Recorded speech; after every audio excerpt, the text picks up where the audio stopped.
Ricardo Weston era un hombre metódico, poco dado a las sorpresas y mucho menos a los viajes sin un propósito claro. A sus 52 años, dirigía una cadena de restaurantes en Chicago, y cada día estaba medido por reservas, entregas y balances. Su matrimonio con Brianna, más joven por 10 años, se había ido apagando como una vela olvidada en una habitación cerrada. Cuando ella propuso el crucero por el Caribe a bordo del Pacific Aurora, lo aceptó sin entusiasmo, con la esperanza de que el aire cálido y la distancia reavivaran lo que alguna vez fue complicidad. Sin embargo, desde el primer día de navegación, una incomodidad fue creciendo en su interior. El capitán del navío, Jeffrey Tate, se mostró excesivamente cordial con ellos. Era alto, carismático y poseía esa confianza natural que hace que las personas se inclinen hacia él sin darse cuenta. Durante la cena de bienvenida, Tate los invitó personalmente al puente de mando para ver el alma del barco, y aunque el gesto podía parecer rutinario, Ricardo captó en su mirada una chispa dirigida exclusivamente a su esposa. Brianna aceptó encantada, sonrió más de lo habitual y sostuvo la mirada del capitán unos segundos más de lo socialmente necesario. En la cubierta, mientras el viento revolvía su cabello y Tate relataba anécdotas de alta mar, Ricardo observaba en silencio. Su expresión era neutra, pero por dentro algo empezaba a resquebrajarse. Esa noche, Tate apareció 2 veces en el restaurante principal, cruzando el salón sin necesidad y deteniéndose en su mesa con bromas fáciles y halagos envueltos en cortesía naval. Brianna reía, encantada, y Ricardo notaba cómo sus hombros se relajaban solo con la presencia del capitán. Fingió no darse cuenta, fingió disfrutar el vino, fingió que aquello no era el principio de algo, pero lo era. Esa primera noche fue un anuncio disfrazado de coincidencia. En la intimidad de la cabina, Brianna se mostró más distante, más serena que de costumbre. Él intentó iniciar una conversación sobre el itinerario del día siguiente, pero ella solo asintió ya en pijama, mirando por la escotilla. Ricardo se acostó junto a ella sin tocarla. En la oscuridad, mientras el motor del barco vibraba levemente bajo sus pies, empezó a repasar cada gesto del capitán, cada palabra, cada sonrisa de su esposa. Algo no estaba bien. Lo supo con una certeza que no requería pruebas. No dijo nada, pero en su mente, una puerta se había abierto. No de celos, sino de cálculo, porque Ricardo Weston nunca actuaba con rabia, actuaba con estrategia, y aunque no lo sabía todavía, aquel crucero estaba a punto de convertirse en el escenario de una tragedia cuidadosamente planificada. El mar, en su infinita calma, sería el único testigo. El segundo día del crucero amaneció con cielo despejado y una brisa cálida que anunciaba la llegada a las costas de Dominica. Los pasajeros se dispersaron temprano para participar en las excursiones ofrecidas por la tripulación. Ricardo, sin embargo, declinó la invitación. Alegó agotamiento por el cambio de clima, pero en realidad tenía un propósito claro: observar. Desde el momento en que vio a Brianna conversar en voz baja con el capitán Tate durante el desayuno, supo que ella no exploraría la isla sola. Poco después, la vio seguirlo hacia una sección restringida del navío, donde él le ofreció una visita técnica como parte de sus funciones. No hubo contacto físico evidente entre ellos, pero la familiaridad en sus gestos no dejaba espacio para dudas. Ricardo, manteniéndose a distancia, lo siguió hasta que desaparecieron por una puerta que conducía a la zona de mantenimiento.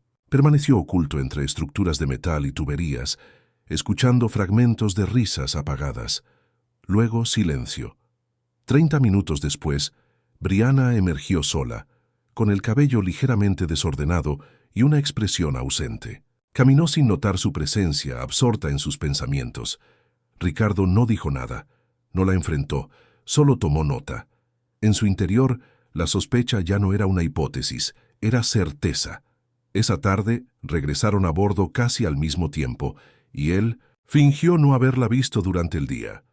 Conversaron brevemente en la cabina, mientras ella le contaba una versión edulcorada de su excursión. Ricardo no la interrumpió. Su semblante era tranquilo, sus respuestas mesuradas. Cuando ella se fue a duchar, él tomó su teléfono móvil. Con rapidez adquirida por años de control sobre cada detalle de su empresa, accedió a la galería de imágenes, luego a los mensajes. Lo que encontró confirmó la traición. Coordenadas, fragmentos de frases que mencionaban ubicaciones dentro del barco, horarios nocturnos, números de cabinas. Había nombres codificados, símbolos usados para disfrazar conversaciones. La relación no era nueva, se comunicaban desde hacía al menos 2 días, quizá más. El patrón era claro: encuentros planeados, cuidados extremos y una complicidad que iba más allá de una aventura fugaz.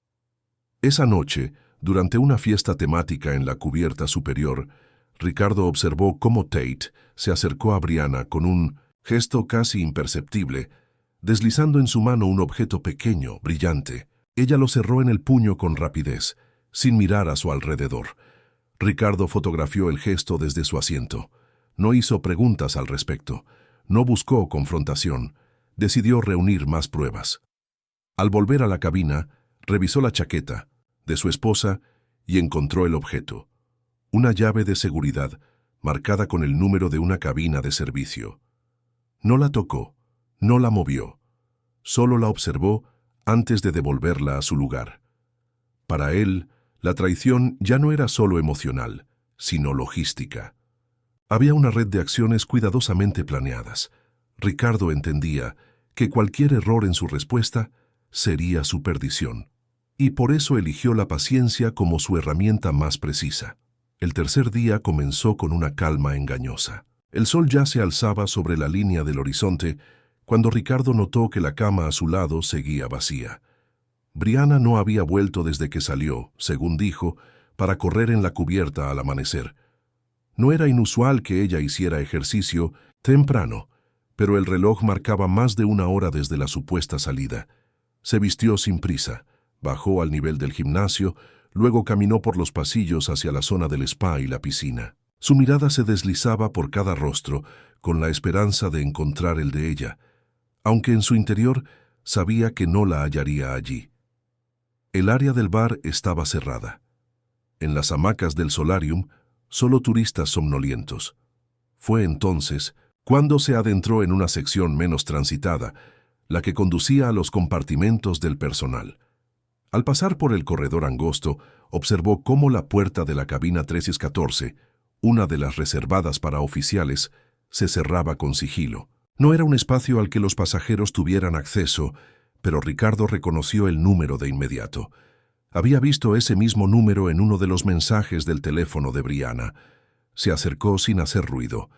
Del interior llegaban sonidos tenues, amortiguados por el grosor de la puerta, pero suficientes para que su cuerpo se tensara. No necesitaba ver más.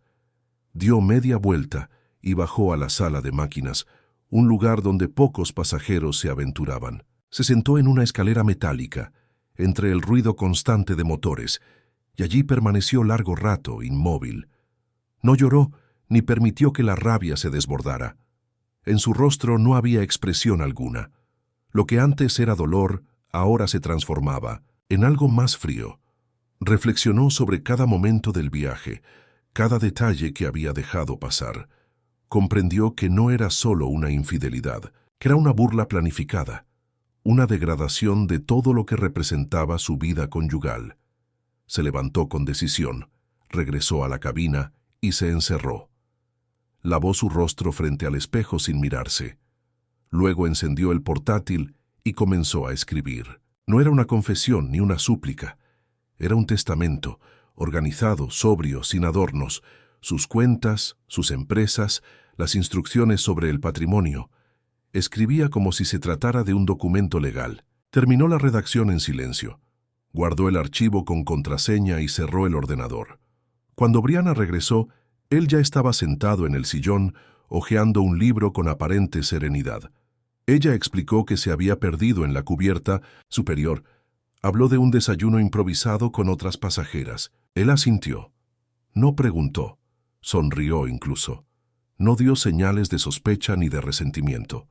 Durante el resto del día, actuó con naturalidad, acompañándola en las actividades del itinerario. Nadie, ni siquiera ella, notó el cambio. Sin embargo, en su mente, todo estaba decidido. Ricardo Weston no improvisaría. Él se prepararía, y el crucero Pacific Aurora ya no era un lugar de descanso, sino el escenario de un plan cuidadosamente orquestado. Los 2 días siguientes transcurrieron bajo una superficie de aparente armonía. Ricardo, consciente de cada uno de sus movimientos, adoptó una actitud atenta, incluso cariñosa. Se convirtió, a los ojos de los demás pasajeros, en un marido ejemplar. Ofrecía a Brianna bebidas exóticas, organizaba sesiones de fotos frente al atardecer y compartía anécdotas junto a otros turistas. Las imágenes en sus perfiles sociales mostraban sonrisas, abrazos y paisajes idílicos, sin dejar entrever la tensión que crecía en el fondo. Cada gesto suyo estaba cuidadosamente calculado. Ricardo había comprendido que la mejor manera de encubrir una intención era disfrazarla de afecto. Mientras sostenía la imagen de esposo ideal, dedicaba horas a estudiar la estructura del barco. Con una precisión quirúrgica, recopilaba datos sobre los turnos del personal, la ubicación de las cámaras de seguridad y las rutas más transitadas por los pasajeros. Se interesó particularmente por los mapas de evacuación y los horarios de actividades, observando patrones, detectando vacíos. Su enfoque era meticuloso. No dejaba espacio para impulsos. Cada decisión se analizaba desde el prisma de la eficiencia. Comprendiendo que necesitaba acceso a áreas restringidas, Ricardo identificó a un joven camarero de origen filipino, atento pero poco supervisado, a quien abordó con amabilidad y generosidad. No hizo preguntas directas. Solo mencionó su interés por el funcionamiento interno del buque, sugiriendo discretamente una propina a cambio de información. El camarero, por necesidad o ingenuidad, aceptó. Gracias a ese vínculo, Ricardo obtuvo detalles sobre la existencia de un compartimiento técnico donde se almacenaban llaves maestras para acceso a puertas de servicio. No las solicitó de inmediato. Solo anotó la ubicación y las condiciones de vigilancia. El 5.º día, el Pacific Aurora ancló frente a la costa de San Cristóbal. La mayoría de los pasajeros desembarcó para explorar la isla. Ricardo se mantuvo en cubierta, alegando un malestar estomacal. Observó con discreción cómo Brianna bajaba junto a un grupo en el que también estaba el capitán Tate. Su distancia física era apropiada, pero el cruce de miradas entre ellos revelaba complicidad. Ricardo no intervino. Esperó. A media tarde, cuando el barco permanecía semivacío y el personal relajado, se dirigió a la sala de control. Tate y Brianna estaban allí, revisando cartas náuticas y riendo con familiaridad. Ricardo entró sin anunciarse. Su presencia no provocó alarma. Saludó con cortesía, intercambió frases breves y, tras observar unos segundos, se retiró. No expresó molestia ni duda. Su serenidad era parte del guión. Esa noche, mientras el comedor principal se llenaba de luces y música en vivo, Brianna se acercó a él con tono reservado. Dijo que deseaba hablar, en privado, después de la cena. Ricardo asintió. Sabía que ese momento marcaría el inicio del desenlace. Poco antes de las 11, la invitó a caminar por la popa del barco, recordándole tiempos pasados. Ella aceptó sin reservas. En sus ojos no había miedo. En los de él, tampoco. Solo un propósito que se acercaba a su culminación, silencioso y calculado.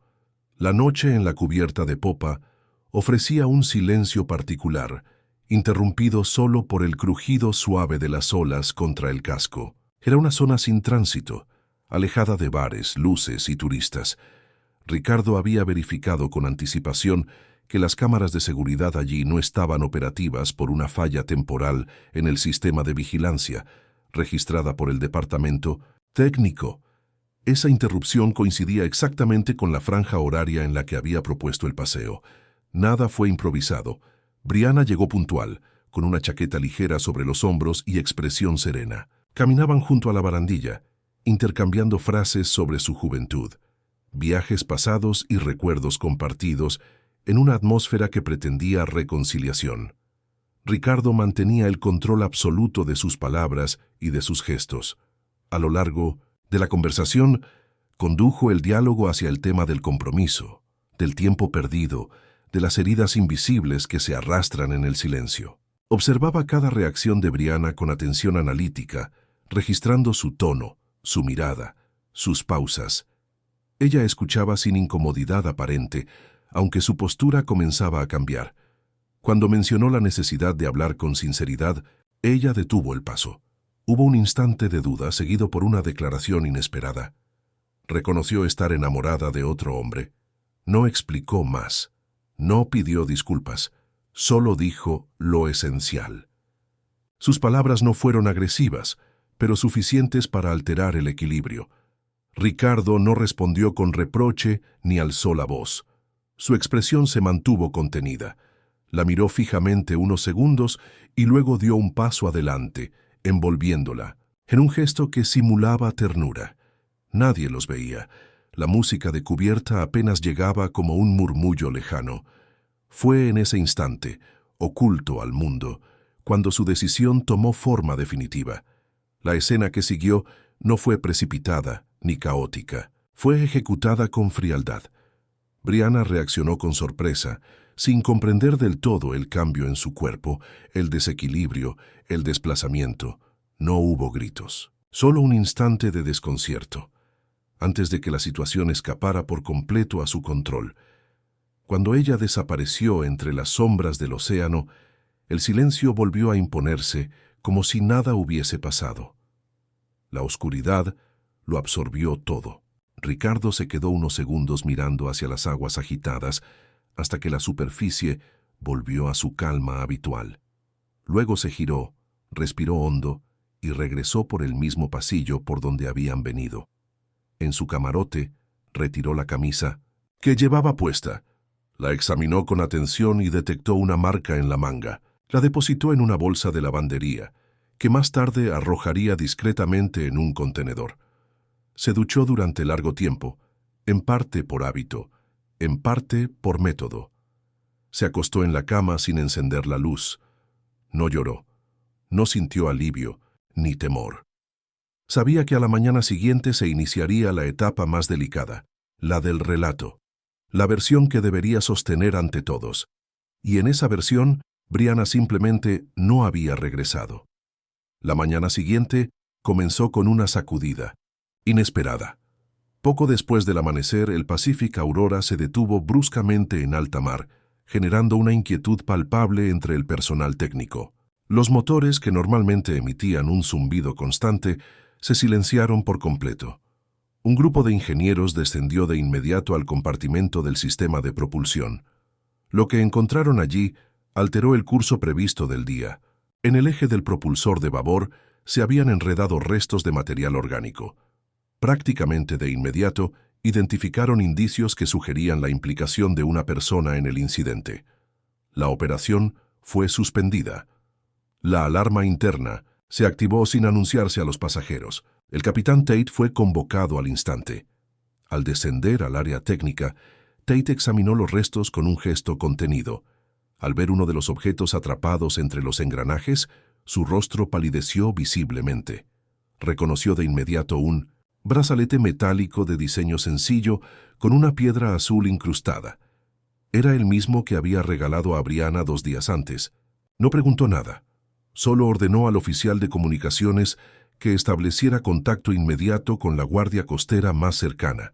Su tono fue seco, sin explicaciones, como si comprendiera más de lo que estaba dispuesto a admitir en ese momento, mientras, tanto Ricardo, al tanto del incidente a través de los murmullos del pasillo, descendió con calma hasta el área donde varios oficiales se habían congregado.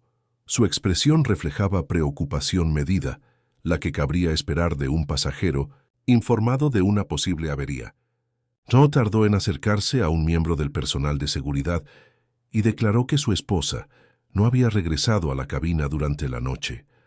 Agregó que habían discutido brevemente la noche anterior y que ella había salido a tomar aire, sin más. Su relato fue claro, dosificado, creíble. La declaración fue registrada. Se dio aviso inmediato al capitán, quien ya había transmitido la alerta oficial. Las autoridades marítimas de la región fueron notificadas del hallazgo de restos humanos en la maquinaria. Se solicitó la intervención de una unidad especializada. 4 horas más tarde, un helicóptero proveniente de Miami aterrizó en 1900 la plataforma del crucero, trayendo consigo al detective James Ashton, enviado por la policía de la ciudad portuaria con jurisdicción sobre el incidente. Ashton era conocido por su estilo directo, su enfoque metódico y su historial impecable en casos complejos. Al llegar, tomó control de la investigación preliminar. No se realizaron anuncios al público, solo se solicitó la presencia de varios miembros del personal y del pasajero que había reportado la desaparición. Ricardo fue escoltado con discreción hasta una sala de conferencias acondicionada para los interrogatorios. Mantuvo una actitud colaboradora, contestó las primeras preguntas con serenidad y ofreció su versión sin vacilaciones. Nadie, en ese instante, tenía pruebas concretas, pero la presencia de un objeto identificable y el comportamiento contenido del marido llamaron la atención de Ashton. La investigación acababa de comenzar. El interrogatorio a Ricardo Weston se llevó a cabo en una sala sin ventanas del nivel intermedio del buque, acondicionada temporalmente para la investigación. El detective James Ashton no perdió tiempo en establecer una estrategia directa. Colocó sobre la mesa un informe preliminar con el testimonio de un miembro de la tripulación que había presenciado algo inusual la noche anterior. Según el barista del salón principal, que cerraba el bar hacia la medianoche, había observado a Ricardo y Brianna dirigirse hacia la popa en un momento en que la mayoría de los pasajeros ya se habían retirado. No oyó gritos ni presenció un altercado físico, pero mencionó que ambos caminaban en silencio, con movimientos tensos. El detalle no era concluyente por sí mismo, pero resultaba significativo en el contexto de una desaparición. Ashton no reveló de inmediato toda la información que tenía. Optó por iniciar con preguntas abiertas, explorando la cronología del día anterior. Ricardo respondió con la misma calma que había mostrado desde el inicio. Mantuvo su versión. Una discusión menor. Brianna saliendo sola a tomar aire. Él, regresando a la cabina y durmiendo sin notar su ausencia hasta la mañana. No parecía alterado. Su tono era mesurado y su lenguaje corporal contenido. Sin embargo, cuando se le pidió que mostrara sus manos, Ashton tomó nota de varios arañazos recientes en los antebrazos. Preguntado por su origen, Ricardo respondió que se había resbalado en la ducha esa misma mañana. El detective solicitó al médico de a bordo una inspección de rutina para verificar la coherencia de esa afirmación. El siguiente paso fue el análisis forense preliminar. En los restos encontrados en el propulsor, los técnicos identificaron fragmentos biológicos compatibles con tejido humano. Bajo una de las uñas se recuperaron partículas dérmicas que podrían pertenecer al agresor. A pesar de las condiciones marinas, algunas células estaban en estado utilizable para una comparación de ADN. La coincidencia aún no estaba confirmada en ese momento, pero el cruce con las marcas visibles en Ricardo fortalecía una hipótesis de enfrentamiento físico. Además, una revisión superficial de su camarote había revelado prendas recientes lavadas a mano, algo inusual dada la existencia del servicio de lavandería automatizada del crucero. Ashton consideró estos indicios suficientes para tomar medidas cautelares. No lo acusó formalmente, pero ordenó que Ricardo fuera separado del resto de los pasajeros y ubicado bajo vigilancia. Cuando el personal de seguridad entró a la sala para ejecutar la medida, Ricardo no ofreció resistencia. Solo en ese instante, su rostro perdió la firmeza habitual. Bajó la mirada sin pronunciar palabra y permitió que le colocaran las esposas. La escena no fue presenciada por otros pasajeros. Fue rápida, discreta y eficiente. El plan perfecto, concebido en silencio, se había resquebrajado por un único detalle: la mirada casual de un empleado cansado que, sin saberlo, había registrado el momento clave. Nada en el esquema de Ricardo contemplaba al barista, y ese simple error fue suficiente para romper la ilusión de control total. El capitán Jeffrey Tate permaneció al margen del interrogatorio. Tras la llegada del detective Ashton y el inicio de las diligencias formales, se replegó en su cabina privada y evitó apariciones públicas. Su comportamiento llamó la atención de algunos oficiales, acostumbrados a verlo ejercer control firme durante cualquier contingencia. En esta ocasión, sin embargo, parecía ajeno al mando. Su rostro reflejaba agotamiento y una contención emocional que dificultaba discernir si se trataba de culpa, miedo o ambas cosas. Aunque no había sido señalado formalmente en la investigación, su cercanía con Brianna era conocida por el personal más atento, y su silencio comenzaba a interpretarse como una forma de protección o complicidad. El ambiente a bordo del Pacific Aurora se volvió opresivo. La noticia de una desaparición y la presencia de un investigador externo circulaban entre los pasajeros, aunque sin detalles oficiales. Los rumores crecían en los pasillos, en los comedores, en los espacios comunes. Algunos hablaban de un accidente, otros de una crisis matrimonial, y no faltaban quienes mencionaban un posible crimen. La tripulación, entrenada para gestionar el caos con discreción, redobló esfuerzos para mantener la normalidad. Sin embargo, las conversaciones se detenían cuando pasaba un miembro del equipo de seguridad. El crucero, antes escenario de descanso y ocio, se había convertido en una burbuja de tensiones contenidas. Ricardo fue trasladado a una cabina habilitada para confinamiento temporal. Permanecía bajo vigilancia constante, sin contacto con otros pasajeros. No protestó ni pidió explicaciones. No hizo preguntas. Mantenía la mirada fija en los objetos del cuarto, como si esperara algo que no llegaría. Su conducta no mostró signos de arrepentimiento ni agresividad, solo un silencio que comenzaba a adquirir un peso inquietante. Para Ashton, ese comportamiento no era una muestra de inocencia ni de resignación, sino de cálculo. Interpretaba cada gesto como parte de una estrategia que aún no se había revelado del todo. El detective centró sus siguientes pasos en reconstruir los eventos de la noche anterior. Solicitó acceso a los registros técnicos del sistema de cámaras y descubrió que el fallo que había dejado sin cobertura visual, la popa del barco, coincidía de manera sospechosa con la ventana horaria estimada de la desaparición. La revisión del historial digital del sistema reveló que una notificación de error fue borrada manualmente desde una terminal de uso restringido. No se pudo identificar al responsable de inmediato, pero el hallazgo incrementó las sospechas sobre una premeditación técnica por parte del principal sospechoso.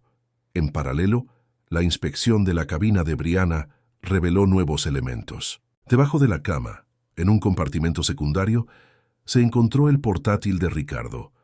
No estaba oculto, pero sí cerrado con una contraseña que el sospechoso se negó a proporcionar. Con autorización provisional, un técnico extrajo el contenido básico. Entre los archivos había documentos etiquetados como planificación, mapas del buque y rotaciones del personal. También se encontraron notas escritas con posibles rutas de evasión de cámaras. Los datos fueron remitidos a la Fiscalía de Florida. Ashton ya no tenía dudas. El crimen no había sido producto de un arrebato.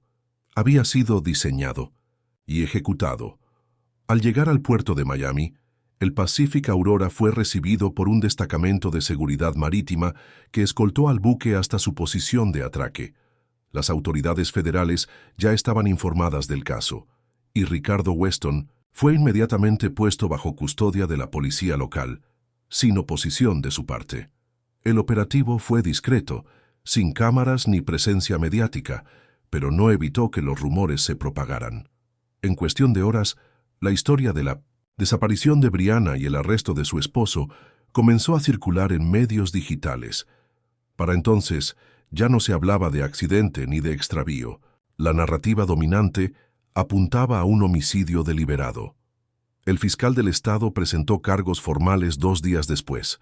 Asesinato premeditado agravado, con circunstancias especialmente crueles debido a la planificación detallada y el intento de encubrimiento.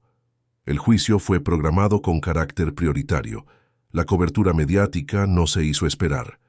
Varios portales publicaron perfiles del acusado, reconstrucciones de su carrera empresarial y detalles de su matrimonio. Las declaraciones de vecinos y empleados revelaban una imagen contradictoria. Un hombre reservado, meticuloso, respetado en su entorno profesional, pero descrito por algunos como emocionalmente inaccesible y controlador en lo doméstico. Ninguno hablaba de violencia previa, pero sí de frialdad creciente en la relación con su esposa. La defensa de Ricardo fue asumida por un bufete con experiencia en casos complejos. Desde el inicio, plantearon una tesis basada en la ausencia de cuerpo completo, sugiriendo que la evidencia recogida podía ser insuficiente para sostener una condena por asesinato. Argumentaron que la desaparición pudo deberse a un accidente provocado por un estado emocional alterado tras una discusión, y no a una acción intencional. Sin embargo, el equipo fiscal contaba con una serie de pruebas acumuladas que apuntaban en otra dirección, entre ellas los archivos del ordenador personal de Ricardo, que incluían mapas internos del barco, esquemas de rotación del personal, de vigilancia, registros de fallas técnicas e incluso simulaciones horarias de desplazamientos por zonas sin cámaras. Los restos encontrados en el propulsor del buque fueron sometidos a análisis genético. Aunque el cuerpo no pudo ser recuperado en su totalidad, varios fragmentos fueron identificados con certeza como pertenecientes a Brianna Weston. La confirmación de ADN eliminó cualquier margen de duda sobre la víctima.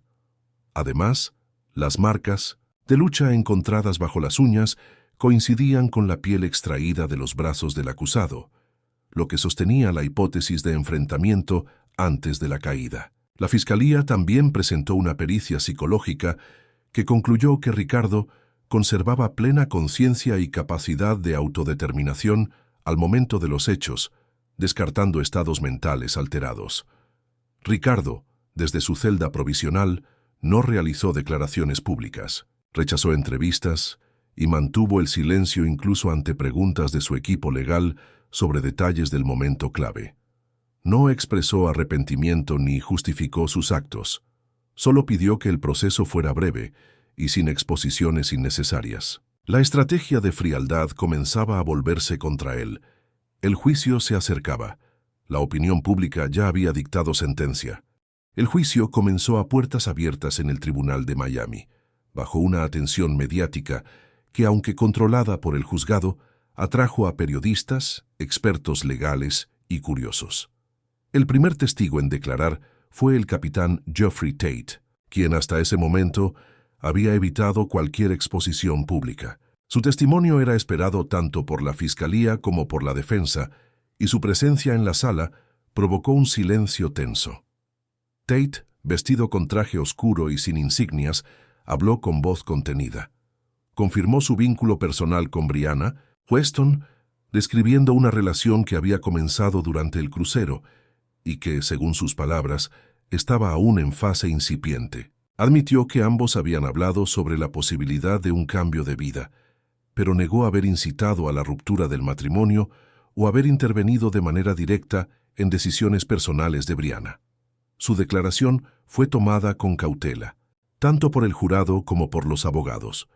La Fiscalía presentó a continuación el conjunto de pruebas materiales, el análisis del contenido del portátil de Ricardo, los planos del barco, la documentación sobre las fallas técnicas en las cámaras, los registros del sistema manipulados y los informes forenses que confirmaban la identidad de los restos hallados en la hélice. Cada elemento fue introducido con precisión, buscando construir un relato sostenido por hechos verificables.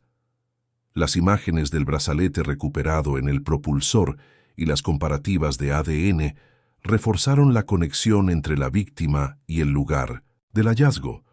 También se presentó el análisis digital de los archivos encontrados, en los que se indicaban rutas sin vigilancia y horarios estratégicos, lo que reforzaba la hipótesis de premeditación. La defensa intentó desviar el enfoque hacia el contexto emocional del acusado. Alegó presión psicológica derivada del deterioro progresivo del matrimonio, así como un estado emocional alterado al descubrir la infidelidad. Solicitaron que se considerara un atenuante basado en impulso pasional. Sin embargo, la evaluación psicológica realizada por peritos independientes, tanto del Estado como del tribunal, concluyó que Ricardo Weston mantenía plena capacidad de juicio y control durante la ejecución del acto.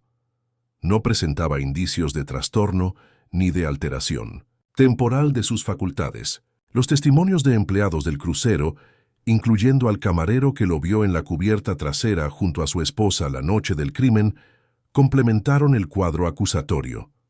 El juicio se desarrolló durante 7 jornadas. No hubo interrupciones ni incidentes procesales. El jurado deliberó durante 5 horas. El veredicto fue leído en una sala expectante. Culpable de asesinato en primer grado, con agravantes por premeditación y destrucción de evidencia. La sentencia fue inmediata. Cadena perpetua sin posibilidad de libertad condicional. Ricardo Weston no reaccionó. Permaneció sentado con la vista fija en un punto indeterminado. En la sala no hubo manifestaciones, ni lágrimas, ni voces, solo la certeza de un destino sellado por decisiones tomadas en silencio, con cálculo, y la pérdida de 3 vidas por un acto irreversible. Tras la sentencia, el capitán Jeffrey Tate presentó su renuncia de manera irrevocable ante la administración de la compañía naviera. No esperó respuesta ni ofreció declaraciones. Se retiró del Pacific Aurora en silencio, evitando a la tripulación y dejando su camarote con pertenencias mínimas. Los oficiales cercanos señalaron que su semblante, ya demacrado durante el juicio, se había endurecido con un rastro de abatimiento que no llegó a disimular. Desde su regreso a tierra firme, evitó cualquier tipo de exposición pública. Rechazó entrevistas, no atendió a periodistas ni aceptó invitaciones para esclarecer su versión. Su nombre desapareció de los registros de embarque. Los rumores apuntaban a que había alquilado una pequeña casa en los alrededores de la costa oeste de Florida, cerca de un puerto menor, donde comenzó a trabajar de forma independiente como instructor náutico. Varios meses después, un reportaje de investigación logró confirmar que Tate operaba una modesta escuela de vela para adultos mayores. No figuraba como propietario oficial del establecimiento, ni aparecía en registros comerciales, lo que dificultaba el seguimiento de su actividad. Algunos antiguos colegas aseguraban que lo habían visto salir en solitario al mar, en una embarcación, de uso personal, casi siempre al atardecer. En la proa, según testigos, mantenía una fotografía enmarcada, una imagen de Brianna tomada durante un evento formal del crucero con el mar de fondo. Nadie supo si era una muestra de duelo o de expiación.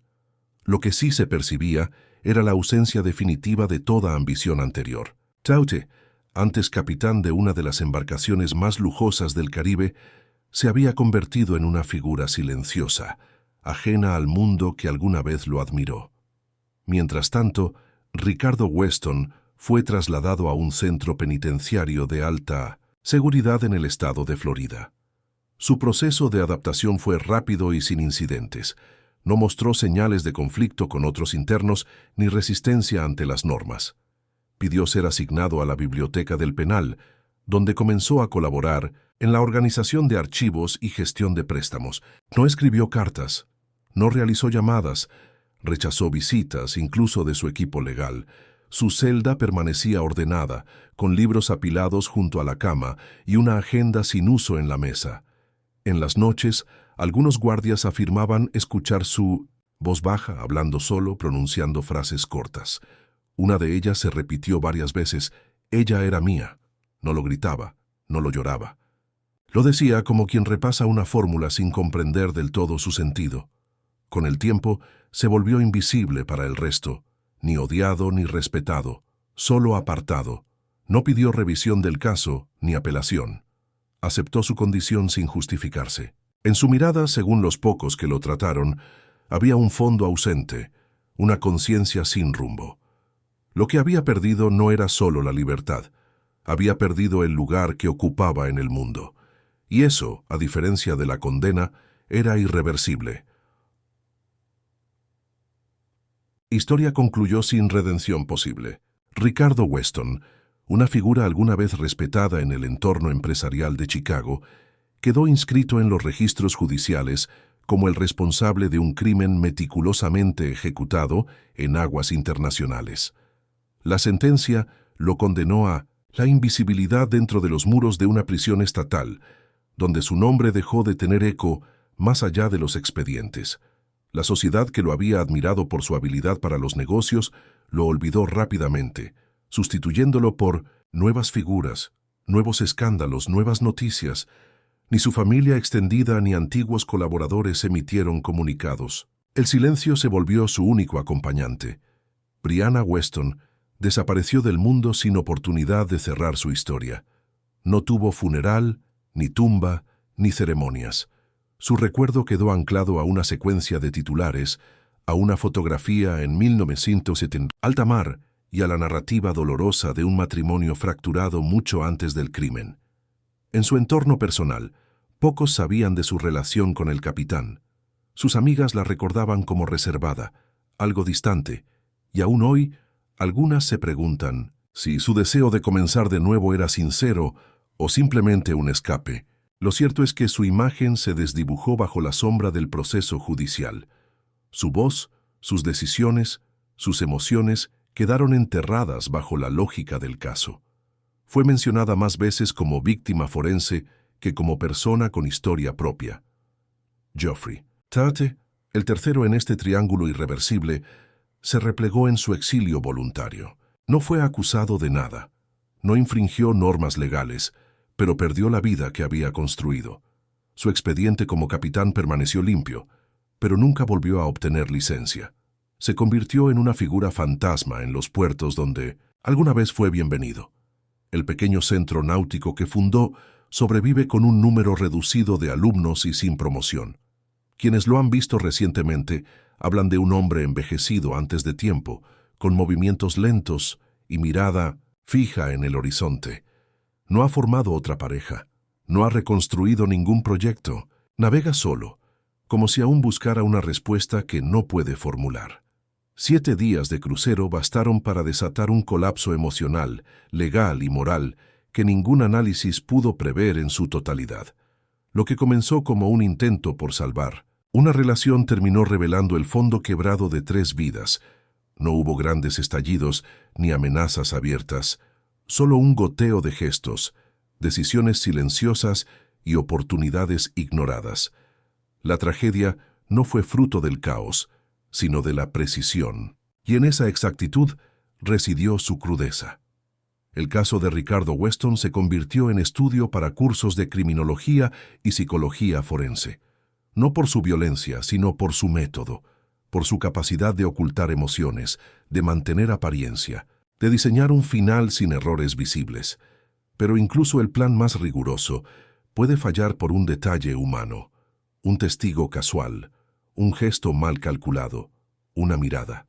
Así, el crimen perfecto dejó una cicatriz indeleble, no solo en quienes lo vivieron, sino también en quienes lo contaron después. Amigos, antes de finalizar esta historia, es importante decir algunas palabras. Nuestro contenido está dedicado al análisis de eventos criminales, pero de ninguna manera justifica ni glorifica la violencia. Exploramos estos casos para comprender mejor sus causas y consecuencias. Todos los hechos descritos forman parte de una narración ficticia, basada en investigaciones reales y análisis criminales. Mostramos la psicología de los delincuentes y el trabajo de las autoridades para resaltar la importancia de la justicia. Condenamos categóricamente cualquier forma de crimen y violencia. Esta historia no pretende romantizar los delitos, sino demostrar sus repercusiones y advertir sobre los peligros que pueden representar. Nunca intenten imitar lo que ven o escuchan en historias como esta. Cualquier acto delictivo conlleva consecuencias irreversibles. La conciencia sobre estos temas ayuda a construir un mundo más seguro. Gracias por su atención y por su enfoque reflexivo hacia estas historias.